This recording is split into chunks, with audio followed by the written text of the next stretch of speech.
ಅತಿರೇಕದ ವರ್ತನೆಯ ಹೇಳಿಕೆಗಳು ಬಂದ ನಂತರ ಸಹಜವಾಗಿ ಹಿಂದೂ ಕಾರ್ಯಕರ್ತರಿಗೆ ಆಕ್ರೋಶಗಳು ನಿರ್ಮಾಣ ಆಗಿರುವಂಥದ್ದು ಸಹಜವಾಗಿರುವಂಥ ಪ್ರಕ್ರಿಯೆ. ಈ ರೀತಿ ಪ್ರಚೋದನೆಯನ್ನು ಕೊಡುವಂಥದ್ದು ಸರಿಯಲ್ಲ.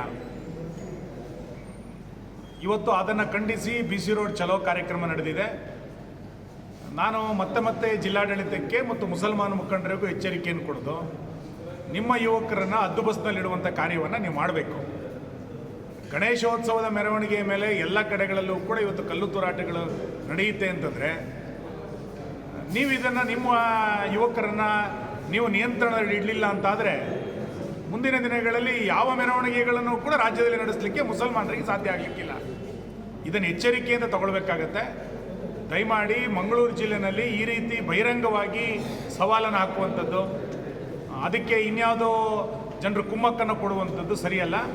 ನಿಮ್ಮ 10 ಸವಾಲುಗಳನ್ನು ಎದುರಿಸಲಿಕ್ಕೆ ನಾವು ತಯಾರಿದ್ದೇವೆ, ನಮ್ಮ ಯುವಕರ ತಂಡವೂ ಕೂಡ ತಯಾರಿದೆ. ಆದರೆ ಅನಾಹುತಗಳಾಗಬಾರ್ದು ಅನ್ನೋದ್ರ ಬಗ್ಗೆ ನಮಗೆ ಸ್ಪಷ್ಟತೆಯೂ ಕೂಡ ಇದೆ. ಈ ರೀತಿ ಸೌಹಾರ್ದತೆಯನ್ನು ಹಾಳು ಮಾಡುವಂಥ ಕಾರ್ಯವನ್ನು ನೀವು ಮಾಡಬೇಡಿ. ಹಿಂದೂಗಳಿಗೆ ಗೌರವವನ್ನು ಕೊಟ್ಟು ಜೀವನವನ್ನು ನಡೆಸುವಂಥದ್ದನ್ನು ಕಲೀರಿ ಎನ್ನುವಂಥ ಆಗ್ರಹವನ್ನು ನಾನು ಮುಸಲ್ಮಾನ ಯುವಕರಿಗೆ, ಮುಸಲ್ಮಾನ ಯಾರು ಧಾರ್ಮಿಕ ಮುಖಂಡರಿದ್ದರಿಗೆ ಅವರಿಗೆ ಆಗ್ರಹವನ್ನು ನಾನು ಮಾಡ್ತೇನೆ. ಅಲ್ಲ, ಇಡೀ ಮುಸಲ್ಮಾನರ ಎಲ್ಲ ಕಡೆಗಳಲ್ಲಿ ಏನು ದಾಳಿಗಳು ಇತ್ಯಾದಿಗಳು ನಡೆಯುತ್ತೆ, ಆ ಎಲ್ಲ ಸಂದರ್ಭದಲ್ಲಿ PFIನ ಕೈವಾಡಗಳು ಮತ್ತು ಕೇರಳದ ನಂಟು ತುಂಬ ಸರಿ ಕೇಳಿ ಬಂದಿದೆ.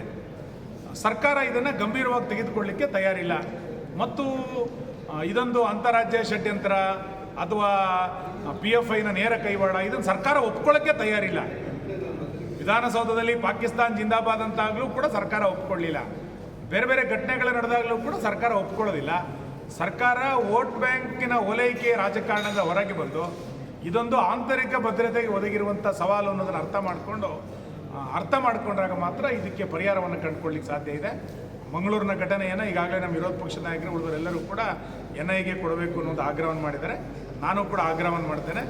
ಈ ತನಿಖೆ ಮಾಡೋದ್ರ ಮುಖಾಂತರ ಇದರ ಮೂಲವನ್ನು ಪತ್ತೆ ಹಚ್ಚಬೇಕು ಮತ್ತು ಇನ್ಯಾವುದೇ ರೀತಿಯಾದಂಥ ಮೆರವಣಿಗೆಗಳು ನಡೆದಾಗ ಈ ರೀತಿಯ ಘಟನೆಗಳಾಗದಂತೆ ಈಗಲೇ ಎಚ್ಚರಿಕೆಯನ್ನು ಸರ್ಕಾರ ತೆಗೆದುಕೊಳ್ಬೇಕು ಅಂತ ನಾನು ಆಗ್ರಹ